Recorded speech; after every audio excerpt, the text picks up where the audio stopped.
जय सियाराम, जय बागेश्वर धाम की। आपने विक्रम बेताल की 25 कहानियों के बारे में सुना होगा। वीर विक्रमादित्य के दरबार में एक बार एक फकीर प्रातः काल आया। राजा का काम सुबह से सबको मिलते थे, कुछ ना कुछ उपहार लोग देते थे। एक फकीर ने एक जंगली फल दिया। राजा मुस्कुराया, वीर विक्रमादित्य मुस्कुराए। ठीक है, फक्कड़ महात्मा इनके पास होगा भी क्या, पर इसकी देने की भी क्या आवश्यकता।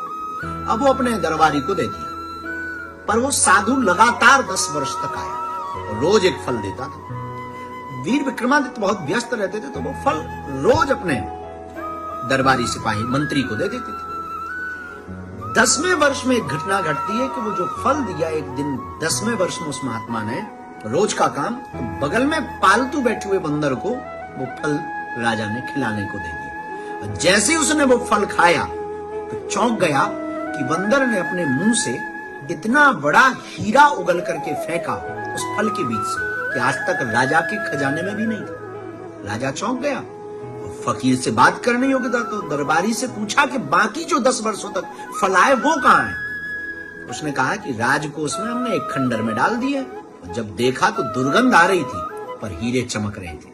दरअसल सदगुरु के पास जब हम जाते हैं तो सदगुरु हमको कुछ पकड़ाता है तो हम उसे समझ नहीं पाते। गुरु कुछ पकड़ाता है, उसे समझ नहीं पाते हैं। पर याद रखना, ये कहानी ये कहना चाह रही है कि आपको सदगुरु से जो भी प्राप्त हो उसको स्वीकार करना, और बहुत सावधानी के साथ में, क्योंकि वह अमूल्य हीरा होता है। सदगुरु के एक एक वचन अमूल्य हीरा होते हैं। इतना बेसकीमती हीरा होता है कि उसकी कोई दुनिया में कीमत नहीं होती है। इसलिए बेहौसी में नहीं, हौस में जिंदगी को जीना है, और सदगुरु के सामने तो हौस में ही जाया।